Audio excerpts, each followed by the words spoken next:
Welcome to the Real Estate Show on KMED for Halloween of 2015. Hope you're having a good day. Pete Belcaster and Joe Brett, the real estate guys, with you. We're both brokers with John L. Scott Real Estate in Southern Oregon.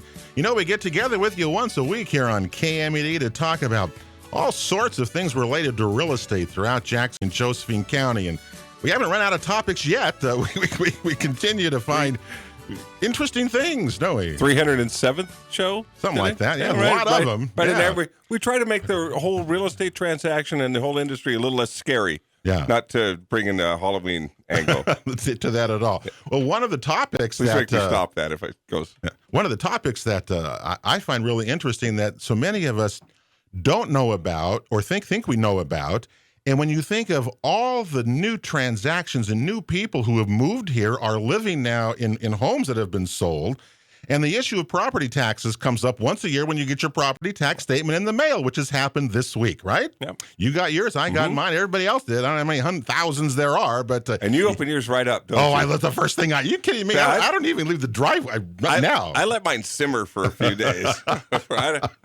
What's in there is in there. So anyway, so to talk about... So Josh Gibson is the Jackson County Assessor, and he's joining us here today on the Real Estate Show.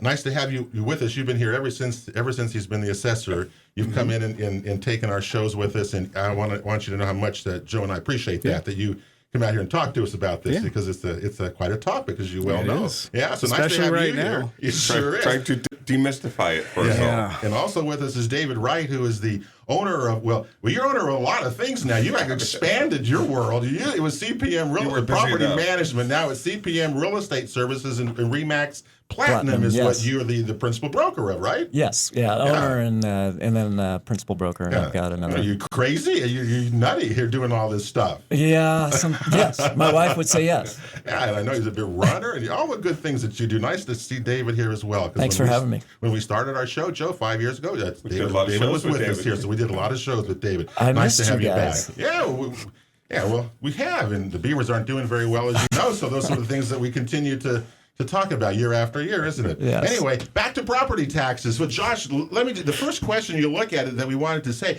we had valuations rise, David, double digits for a while, and after the things tanked in 2008. So we always ask the first question here on January 1st, 2015, which was 10 months ago now. The real market value has been set for the county. So tell us a little bit about what did it come out at, the average, I guess, around the county in terms of property valuation increases? The average was about 7-8%. And you're still seeing some of those double digits increases. Let's see, Gold Hill went up by 15%. White City still 11%. The places that got hit hard by the foreclosures are still, depending on what area you are in the county, saw a double-digit increase in real market value. All right. Okay. The year before was what, about 25%? Oh, yeah. It was even worse then. Yeah. And then when you tack on the fact that Measure 50 has this caveat where if your real market value dips below your ceiling, then it kind of waives that 3% increase from year to year, and it can go up as if you're 100% below your ceiling and your value raises by 99% that year, your taxes are going to go up by 99%, or at least the value on which your taxes are based. I'm assuming you get a few calls when that happens. Yeah, especially in the last couple of years, but not as much as why are my values going down, but my property taxes are still going up. Because it's a little bit better when people see their actual values of their house go up. It doesn't look as bad when you're increasing your taxes, but my property values just dropped by 20%. Thanks. Yeah, and that would draw a complaint out of the whole thing. So in different areas of the county, different increases. So you said the highest increases you saw were in Gold Hill, and where else? Well, actually, the highest increase we had was 32%, but that was for Saddle Ridge. It's up by Hillcrest. Okay. They got hit really hard by high-end homes, and those lower-end homes got hit really hard by foreclosures. And they got really good deals during the bust. And now that everything's taken off again, the sales are indicating that. So their real market value is going to increase at a higher rate. Wow. Which, what about areas like, say, Ashland, for example? Yeah, and we'll bring in your happened property. there? Okay. Like we were just talking about your tax statement. Yeah, because is my that thing your went value down. went down by about 6%. And that's Yeah. because in that study area, and there's about 170 across the county, where we take those sales and we analyze, in this area, we saw a 6% decrease. But say, closer to downtown Ashland, we saw an increase of 12% or 8% because there's about 15 study areas that we have in just the city of Ashland. So each one has their own trend. And so that goes from city to city. So when you're evaluating or appraising the properties, so you're taking this formula, and because you're not getting out to every property, obviously. Yeah, so you're taking this formula and looking at comparable sales in that area? Yep. And then we trend in mass based on so if these sales occur in this study area, we analyze those, look at the values we had from the previous year, look at the sales price, that gives you a ratio, and then we take the median of that ratio. And it just catches your ear to hear that something went down in Ashland. Yes. Yeah. Because I've been to Pete's house. It's got beautiful views. And, Yeah. Has he done any new construction lately? Yeah, Yeah. that addition in the backyard. I'm getting it ready to sell. You're You know, gonna I'm getting ready to sell the thing, in part there. So it was interesting how that works. So that place was good. What about rural properties? I wish what we see, for the issues that we've been talking about, from legal marijuana to vineyards increasing to GMO-free county, and rural properties, I think, are really going to increase in value. So I'm curious as to what you found in your world there, Josh, about the valuation of rural properties. It varies from which area you go to. Like Applegate and Rouge, they went up by about 9%. Sam's Valley went up by about 7%. And then you also have like the cities of Shady Cove and Butte Falls that actually decreased in value by about 3%. So it just depends on where you are in the county, whether it's more desirable compared to other areas, and whether it does come down to, was it hit hard by when the bubble burst? When the bubble burst. Yeah. Okay. That's what's driving it today, if different areas had different levels of stability, that's kind of what we're seeing in the rebound as well. but even though the foreclosures we don't have anymore. We don't have anywhere out there. No. Or very few, I should say that. We still feel the effects. We're still feeling the effects from this thing. I didn't realize that. Yeah, and that's because, like Dave was saying, is we don't have the resources to go out and visit every property. So the vast majority, probably 90 to 95% of the properties, were trending based on sales. We don't have the resources to go out and physically visit them. And so with that, we analyze the sales, and back when, after the bubble burst, 2012, it started turning around in 2012 and 2013. But prior to that, we had such a devastating loss of value that our values compared to what they were selling for, now they're starting to increase again. So we're seeing that. Yeah. Well, that's a good sign, isn't it? I mean, Dave, is that a good sign? Yeah, and you saw it too. 5 years ago, the number of foreclosures, or we called them distress sales, REOs, short sales, was 70-80% of what was of the market that happening. was selling. Yes, and now it's 6%. Yeah. We have 94% what we call happy sales. So we used to have to deal with those a lot more 5 years ago Because they were the market. Yeah, it was the market. You're right.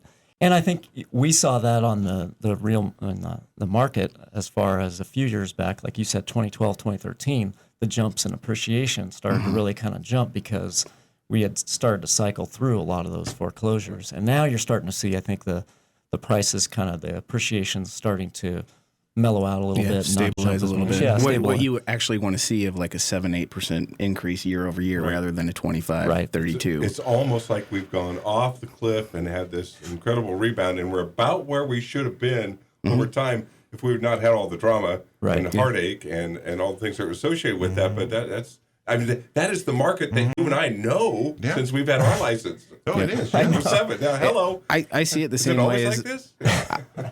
I see it the same way as I see the stock market, because if you look at the graph that's on the tax statement, you got this roller coaster ride, and it's almost like everybody realized that the houses had dropped to the affordable level, and the stock, like if it was a stock, everybody sell, and then they realize, wow, there's actually money in this thing. And now they're buy. Yeah. So, Well, okay. So now you did a show last week here, Joe, on appraising, and I'm curious as to did the discussion come up regarding the real market value and the appraisals? You know, those appraisals got to be in. The reason I asked the question: does the trending work that the county has to go through to reach these conclusions? Did that come up at all? Did the appraisers?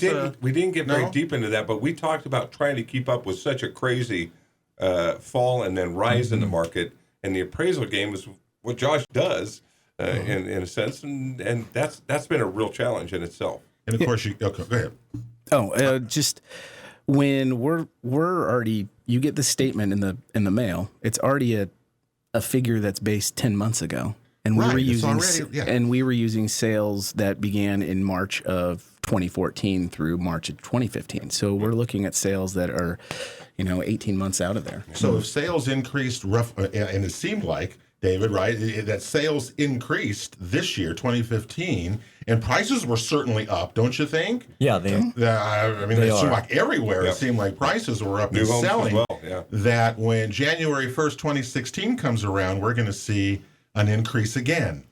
And I think that's a healthy thing. The question becomes, what should that be? What is a healthy valuation? We haven't seen healthy in a long time. What does that mean? We're not used to that. No. It's like we're binge dieting. It seems 20%. Like I was looking 30. I was looking at the statistics from this last quarter through Southern Oregon Multiple Listing, and the median home price, so half the sales above and below, were 4% up for the county. So for the year. Well, for that quarter over last year. Yes, and so that seems pretty reasonable and more sustainable. Yeah. Like you said, the new construction was way up, and the number of new construction transactions was way up. And actually, the number of sales alone was up 30%. So even though the values were 4%, the number of transactions is a lot more. We looked at that on the last real estate TV show, that we sold about 100 more homes for that 3-month period last year to this year. Yep. So that's why you might not have seen your realtors at church or in the gym. That's right. It's been a busy year. But they've been working. Yeah, well, those are all good things. I just hope that continues. And it's still a better deal. Real estate is still a better deal than that stock market. I don't care, because we're back to that steady value. And if we continue to do that, that's a good thing. Yeah. If it overheats, if we hear some of the predictions that we hear, then all bets are off the table. And then, something's going to happen. So those things, I think, are inventory okay. is still tight. There's still great demand. There's buyers that want to get in the game and get into Southern Oregon. So rates are still low. Rates are low, and people are coming here. The secret is out, and again, it comes back to a lot of different reasons that people are coming here, isn't it? I mean, we hear people coming here. They want to grow pot. People want to do this. People coming here. They want to build a house. All those things are out there, and come here and partake. The new reality of it. It's all the new reality that we have. Yeah. So back in your property taxes, in your statements now, I'm sorry that you don't go out and view homes. When you sell a property, it's different than when you build one, obviously. So remember there was a law coming out there, the legislature was going to try and pass I believe it was, if you had the reset at sale? They would reset the real market value would become the new assessed value on a property sold. And I remember us saying around this table here that if that happened, it would devastate the market. Yeah, totally. But that's off the table, I hope, right? Well, it's off the table for now, but I think they're always trying to push it. It's a short session for the legislature this year, so I don't think anything's going to happen. No. But somebody will try to breathe life into it going into the 2017 legislative session. It seems like it always comes up, and it's so easy. We found out that it's so easy to try and tax real estate and real estate transactions. Mm-hmm. It must look like a cash cow to people from the federal level, the political world. And even the Everybody National Association of Realtors right now is having a big shindig over the G fees. They're trying to get Freddie Mac and Freddie and Fannie Mae on these fees that consumers would have to pay, and the increase in these fees that go to insure the loans would go to transportation in this country, which just kind of makes no sense. I don't get the correlation between the two, but all it does is just increase the costs for borrowing and consuming and all those kind of things, and go down the list the list that you have on transactions of closing. Have you seen this list that's out there of all the different fees? There's just 20 of them. Let's add another one. Anyway, that's my pet peeve for the week.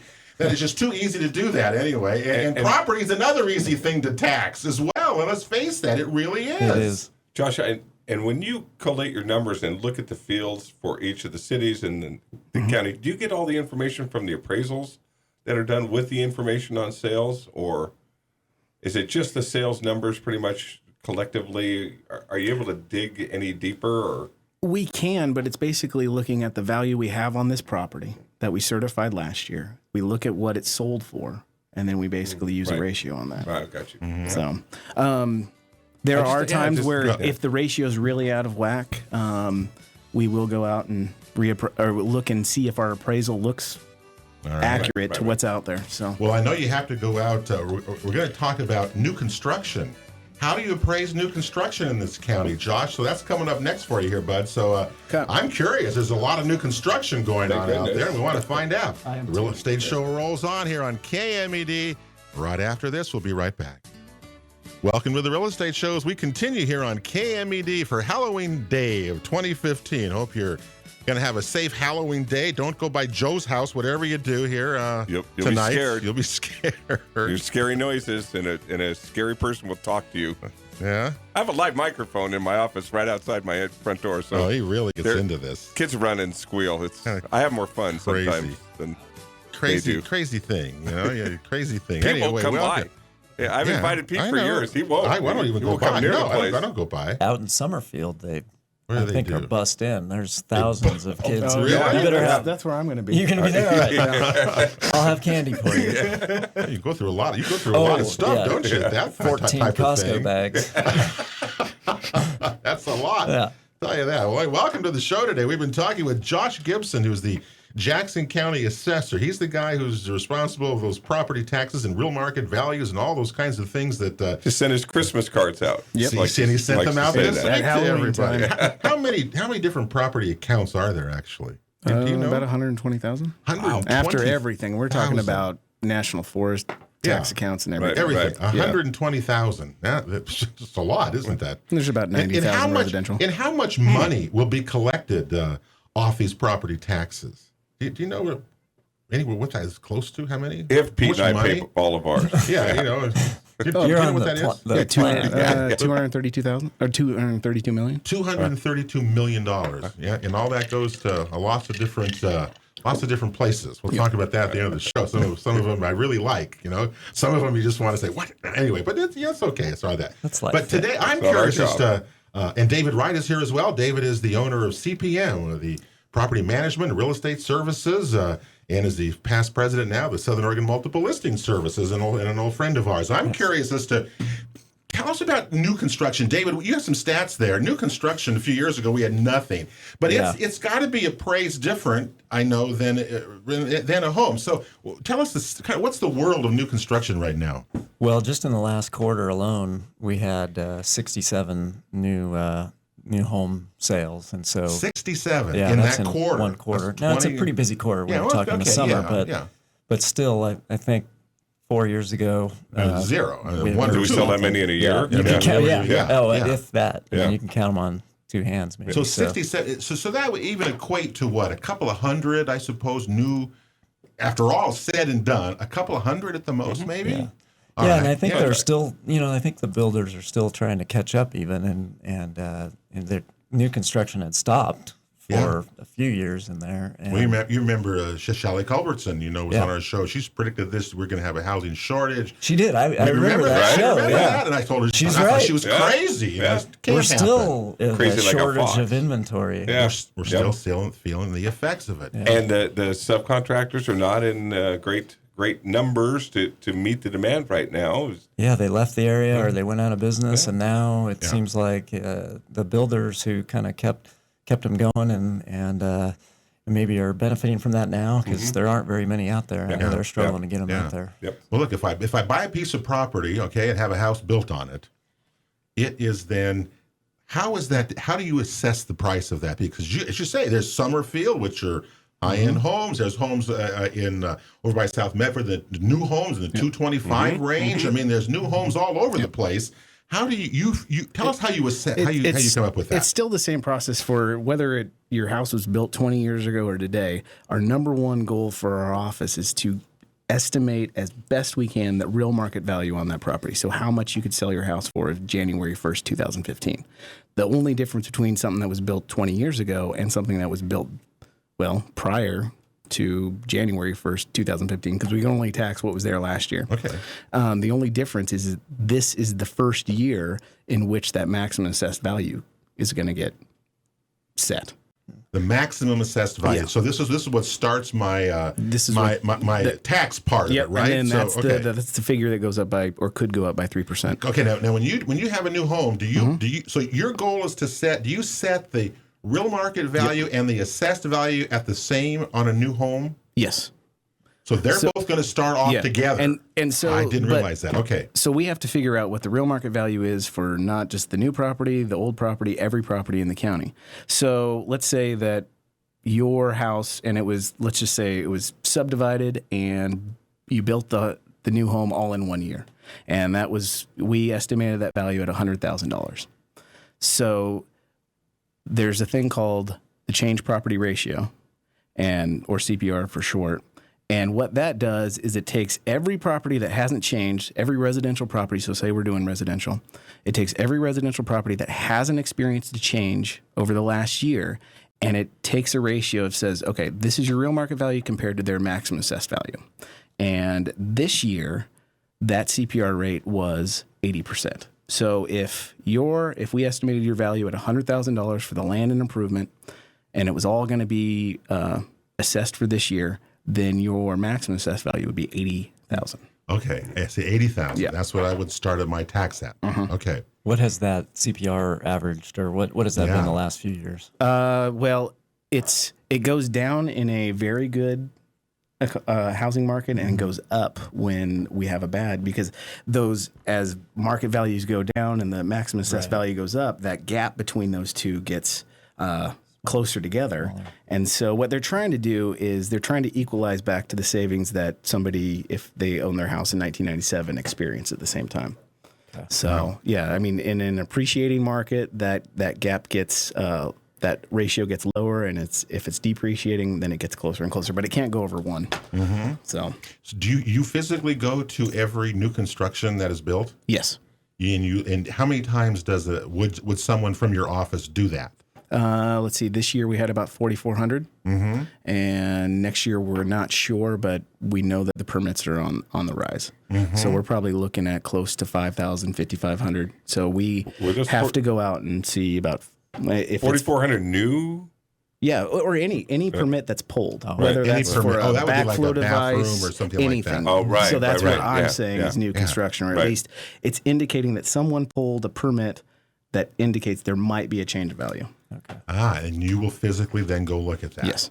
I see. So that's a good thing to know. So, see, I don't have to have a permit. I'm doing a bathroom. I'm not adding anything on. It's a 2,000 square foot bathroom. You're so funny doing See the that plans. thing. This is unfortunate timing to have Josh in It here. really is. He may be stopping by your property where he usually wouldn't be. And we just built a new house, so I'm in trouble. So have you gone through that with your new house? Have you gone through this? Yes, I've got my tax statement, but I don't want to talk to Josh about that. Yeah, but right here. But if it's new, did you have that same ratio kind of thing that you saw in yours? Is that true? I actually, it's in my car, and I don't have it with me, but I don't remember seeing the real market value on there. I'll have to double check it. Well, it's probably on there. Yeah. You just didn't look at it. It's there. And see, the thing is that they could be, if somebody subdivided that lot, say back in 2006, that assessed value was already set a long time ago, and now you decide to build a home on it. So you got two separate values that were taxed at two separate different times under two separate different ratios and all this stuff. And that's why you start seeing the complaints of, well, my neighbor's taxes are different than mine. And it's a year by year basis, and that's how it happens. Well, it's good to know the process. Yeah. I mean, you want to know the process, how it works, because you're stuck, man. You can't. There's nothing you can do about that. Every Josh comes in, we learn more and more each time you come in. Yeah. It's a big picture to wrap your head around. And with Dave building a new house, if you get your tax statement, and this is the first time that value and those new taxes are on that tax statement, you only have till December 31st to appeal that. Right. Otherwise, it gets locked in forever, and there's nothing that we can do about it. And are you getting many appeals anymore? I can remember a few years ago, you were getting a lot of people were appealing those changes that were happening there. Is that still occurring today? Not as much. Not as much. So, but people who are coming in to appeal, or is it new construction people like that coming in to do that? New homes? It's because it's worth thousands We of know dollars there's, here. we know there's going to be one. I mean, I mean, I'll see you before December 31st. Yeah, there's thousands of dollars at stake there, and how that value is set. So does somebody go through the same appeal process for a new construction as they would if they were appealing the same their, thing as if their value? someone came in and said, I think your value's too Yeah. high. We have the BOPTA appeal, and I know. I heard the music. You can appeal, so we'll talk about that when we come back here. And then I also want to let you know, where's all that money go, that $262 million that Does you're Josh giving get up? it all? Well, he doesn't. No, I think the treasurer collects it. Yeah, he probably, just spends it out Probably of a that. good idea. Real Estate Show here on KMED. We're coming right back after this. Real Estate Show rolls on KMED for Halloween of 2015. Pete Belcaster and Joe Brett, the real estate guys, with you. Boy, we're talking about property taxes today as we start the holiday season, for Joe, now to the Super Bowl. So it's a festive time somewhat here in the Real Estate Show, I'll tell you that. Even though those property tax statements have been mailed out and holding in my hand, and gee, lucky me, my real market value went down 6% from a year ago. Yay, my property tax went up 3%. Boy, I'm happy too, as you quite well know. This has just been too much fun to have here today. So anyway, so check those statements out, look at them. What you really want to do is be smart with them and understand what they mean. I really do. Why do you think I have an open mind? My Letting them mind simmer. is out of the deal. My name's out for a little while. Yeah. Tell me a quiet moment. We're today with Josh Gibson, who's the Jackson County Assessor, and David Wright, the past president of the Southern Oregon Multiple Listing Service, here on the Real Estate Show, talking about these taxes and property taxes. David also, of course, CPM Property Management is the biggest property management company around. I'm curious as to how do property taxes really affect your clients a lot, don't they? Yeah, they do, because somebody has to pay those, and usually, if the property taxes go up, the rent is probably going to have to go up because the landlord is in this to get a return on their assets. So, on the residential side, the tenants probably don't understand that because they don't necessarily see the property taxes. Yeah. On the commercial side, if it's a triple net lease, they probably will. Yeah, they're feel paying it. that thing. So they're seeing that. It affects us all. I mean, Yeah. Yeah, the it landlords and homeowners. And renters. But like I was saying, I hear it all the time. Well, I rent, so I don't care about the property taxes. But the landlord isn't paying those out of their pocket. No. Well, that's what happens when people then vote sometimes. Well, what do I care? I'm not, say, paying the property tax, but you are. If you're renting, you're paying. Part of your rent is going to property tax. And that's kind of interesting. Just one last thing on that. The rental market has been strong, too. Oh, yeah. So low vacancy of 2% the last 2 years.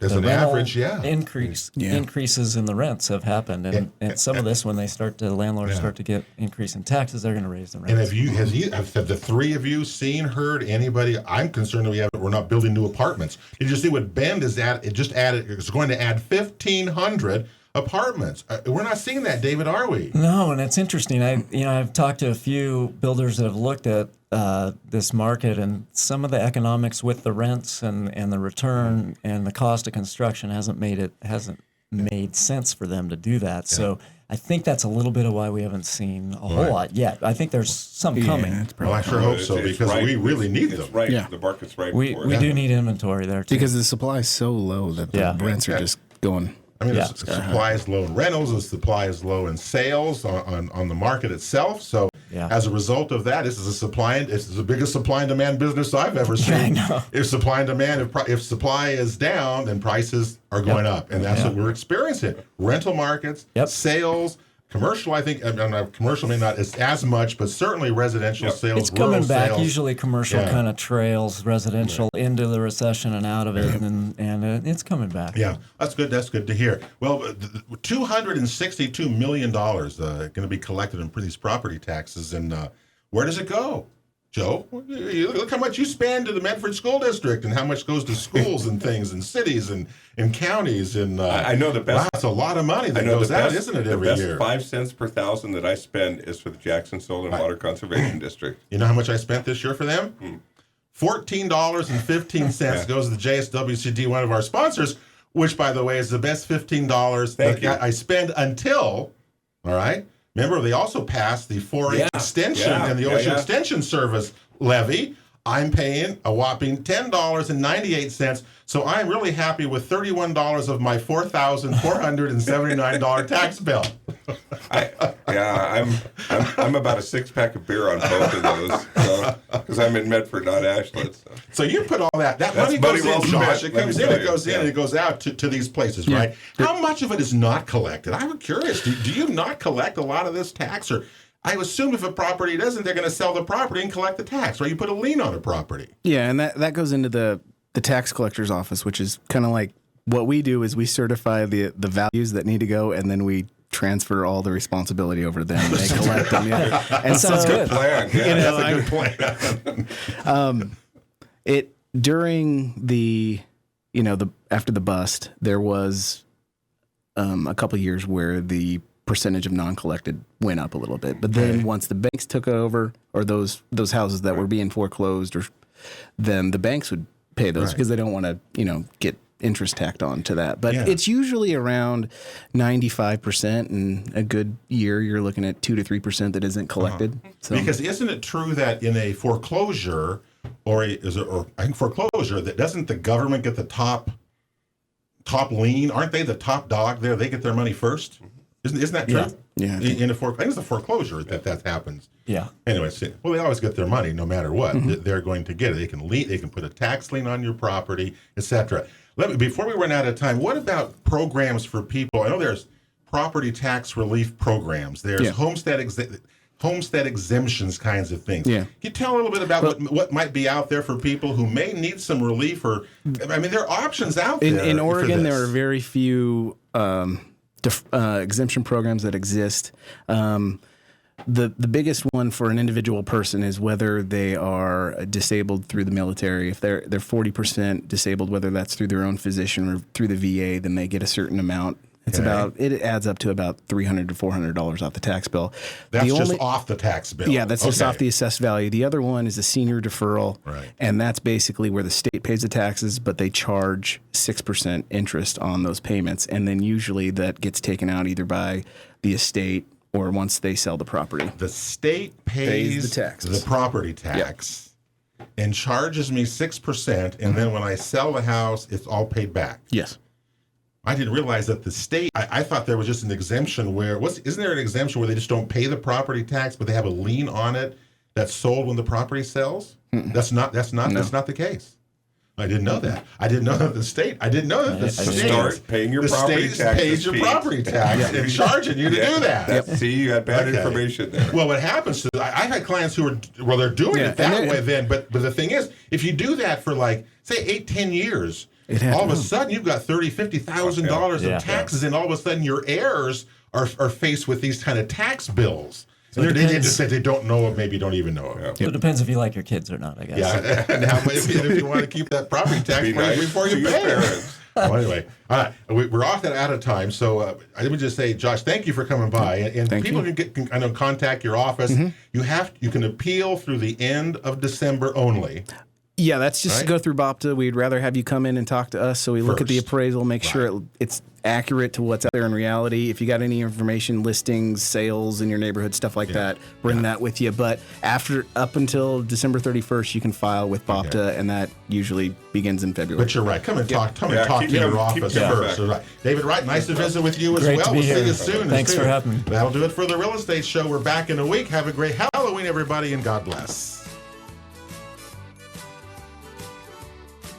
You've been listening to The Real Estate Show on KMED AM and FM radio, presented by John L. Scott Real Estate of Southern Oregon, along with All Cities Property Management, the Home Builders Association of Jackson County, Ditech Mortgage, the Jackson Soil and Water Conservation District, and the Rogue Valley Association of Realtors. For guest information or to watch a past show, visit us online at realestateshoworegon.com. Join us again next weekend for Southern Oregon's one and only real estate show on KMED.